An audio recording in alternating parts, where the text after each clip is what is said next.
Ya Allah, Ya Allah, Ya Allah.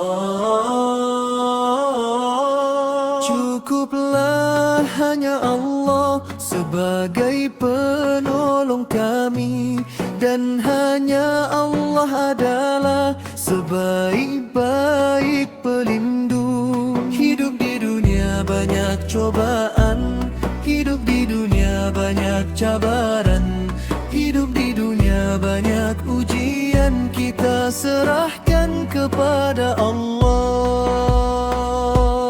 Ya Allah, hasbunallah wa ni'mal wakil, ni'mal maula wa ni'man nashir. Hasbunallah wa ni'mal wakil, ni'mal maula wa ni'man nashir. Cukuplah hanya Allah sebagai penolong kami, dan hanya Allah adalah sebaik-baik pelindung. Hidup di dunia banyak cobaan, hidup di dunia banyak cabaran, hidup di dunia banyak ujian. Kita serahkan kepada Allah.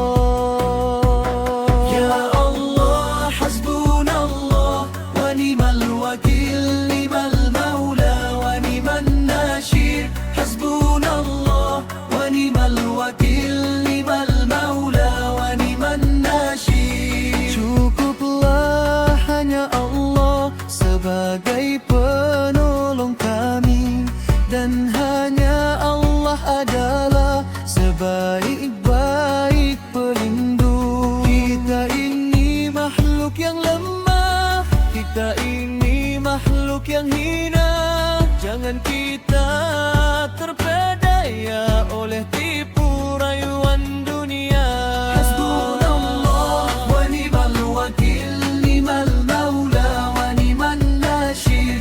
Hasbunallah wa ni'mal wakil, ni'mal maula wa ni'man nashir. Cukuplah hanya Allah sebagai penolong kami, dan hanya Allah adalah sebaik-baik pelindung. Mari semua kita kembali ke jalan Allah yang sangat suci. Bersihkan hati, kuatkan diri untuk mencari ridho ilahi.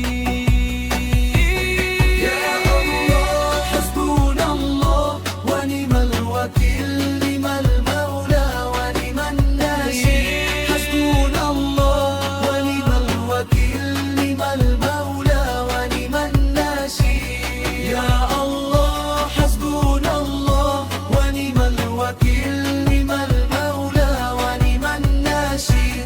Hasbunallah wa ni'mal wakil, ni'mal maula wa ni'man nashir. Cukuplah hanya Allah sebagai penolong kami, dan hanya Allah adalah sebaik-baik pelindung. Dunia hanya sementara, akhirat selama-lamanya. Gunakan waktu sebaik-baiknya, guna hidup